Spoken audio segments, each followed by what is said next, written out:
بسم اللہ الرحمن الرحیم السلام علیکم ورحمۃ اللہ۔ بنگلہ دیش کے حالات دیکھنے کے بعد اور پاکستان میں اداروں کے تصادم اور لڑائی جھگڑے کے بعد جنرل ہیڈ کوارٹرز راولپنڈی جو اس وقت مرکز ہے پاکستان کی فوج کا، پاکستان کے طاقتور ترین ادارے کا، وہاں پر ہنگامی اجلاس اور ملاقاتوں کا سلسلہ شروع ہو گیا ہے۔ اور یہ ہنگامی اجلاس اور ملاقاتیں اس مقصد کے تحت ہو رہی ہیں تاکہ پاکستان کو اس صورتحال کی جانب بڑھنے سے روکا جائے، پہلے سدباب کر لیا جائے، پریمپٹیو اسٹرائک یا پریمپٹیو ایکشن یا پریمپٹیو ایسے اقدامات کر لیے جائیں، اسٹیپس لے لیے جائیں تاکہ پاکستان جو ہے وہ اداروں کے ٹکراؤ کی طرف نہ جائے، پاکستان میں انتشار اور خلفشار پیدا نہ ہو، پاکستان میں خانہ جنگی کی صورتحال پیدا نہ ہو اور پاکستان کو پہلے ہی بچا لیا جائے۔ یہ جی ایچ کیو کے اندر، جنرل ہیڈ کوارٹرز کے اندر پاکستان کے ٹاپ ملٹری کمانڈ کی جانب سے بہت اہم ترین اجلاس اور ملاقاتیں شروع ہو چکی ہیں۔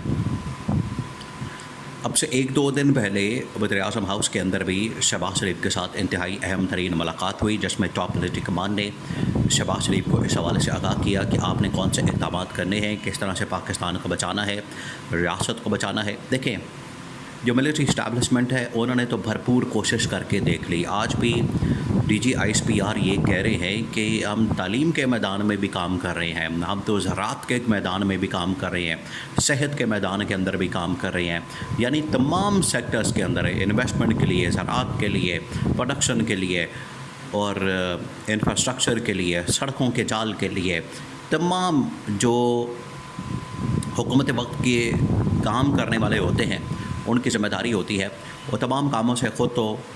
بالکل پیچھے ہٹ چکے ہیں، ان کے اندر تو اتنی اہلیت، قابلیت، صلاحیت موجود نہیں ہے، تو آخرکار پھر فوج کو کرنے پڑے ہیں۔ فوج نے بتا دیا ہے کہ ہم یہ تمام کام کر رہے ہیں، ہمیں کرنے میں کوئی مسئلہ نہیں ہے، لیکن کم از کم آپ ذمہ داری تو لیں، آپ ذمہ داری تو اٹھائیں۔ آپ حکومت کے اندر آ گئے ہیں، کیا حکومت کے اندر صرف آپ اللہ تللے کرنے آئے ہیں؟ حکومت کے اندر آپ صرف عیاشیاں کرنے آئے ہیں؟ حکومت کے اندر آپ صرف سرکاری دورے کرنے آئے ہیں؟ حکومت کے اندر آپ صرف سرکاری لسیاں پینے آئے ہیں؟ حکومت کے اندر آپ صرف سرکاری پروٹوکول انجوائے کرنے آئے ہیں؟ حکومت کے اندر آپ صرف سرکاری عیاشی کرنے آئے ہیں؟ تو یہ ان کو فوج نے آگاہ کیا ہے، یہ فوج نے باہر بھی پیغام دیا ہے اور اندر بھی شہباز شریف کو پیغام دیا ہے کہ تم اور تمہاری حکومت جو ہے وہ بندے کا پتر بن جاؤ۔ اب اسٹیبلشمنٹ کے اندر جو ہو رہا ہے وہ بڑا اہم ترین ہے، اس کے اندر یہ تمام معاملات ڈسکس کیے جا رہے ہیں، ملکی صورتحال کا انالیسس کیا جا رہا ہے، اسیسمنٹ کی جا رہی ہے اور دیکھا جا رہا ہے کہ کس طریقے سے پاکستان کے معاملات کو بہتر کیا جا سکتا ہے اور کس طریقے سے پاکستان کو اس صورتحال کی طرف بڑھنے سے روکا جا سکتا ہے، تاکہ پہلے سے اس طرح کے اقدامات کر لیا جائے، پہلے سے ان کو روک لیا جائے، پہلے سے اس کا کوئی حل نکال لیا جائے۔ ورنہ حکومت تو نکو نک بھر جاتی ہے جب بالکل پانی سر سے گزر جاتا ہے، جب بالکل ان کے حالات ٹائٹ ہو جاتے ہیں، تب ان کو کوئی فکر ہوتی ہے، سوچ آتی ہے، اور وہ بھی صرف اتنی حد تک کام کرتے ہیں جتنا کہ اس کے اندر ان کا اپنا فائدہ نکل جائے،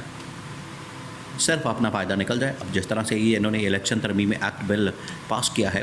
یہ صرف اور صرف اپنے فائدے، مقصد اور اپنے مفاد کے لیے کہ ہمارا جو اقتدار ہے وہ کسی طرح سے بچ جائے اور مخصوص نشستیں ہمارے پاس آ جائیں، اور ہم جو ایک اقتدار کو طوالت دینے کا ایک فارمولہ بنا کے بیٹھے ہوئے ہیں، اس فارمولے کے اوپر عمل درآمد ہو۔ یہ نہیں کہ سپریم کورٹ کے فیصلے کے اوپر عمل درآمد ہو، بلکہ ہمارا جو فارمولہ ہے اقتدار کا، اقتدار کو طول دینے کا، اس فارمولے کے اوپر عمل درآمد کے لیے یہ پہلا سٹیپ ہے، یہ پہلا دروازہ ہے، یہ پہلی ونڈو ہے کہ جس کے بعد یہ فارمولے کے اوپر امپلیمنٹیشن شروع ہونی ہے کہ ہمیں 2/3 میجورٹی مل جائے۔ 2/3 میجورٹی ملے گی تو پھر اس کے بعد انہوں نے ترمیم کا ایک سیلاب لے آنا ہے اور ترمیم پر ترمیم شروع کر دینی ہے۔ ابھی جس طریقے سے انہوں نے ترمیم کی ہے، تو یہ پوری صورتحال کو مد نظر رکھتے ہوئے، اس کو ذہن میں رکھتے ہوئے، اس پوری صورتحال کو سامنے رکھتے ہوئے G H Q general headquarters کے اندر بڑا اہم ترین اجلاس اور میٹنگ ہوئی ہے، اور ٹاپ ملٹری کمان نے اس حوالے سے سر جوڑے ہیں، ان کو بتایا ہے، ان کو بریفنگ دی ہے، اور پاکستان کی جو پورے پاکستان کی اس وقت پلس ہے اس کو دیکھا گیا ہے۔ الیکشن کمیشن پاکستان بھی اس وقت کود پڑا ہے میدان میں،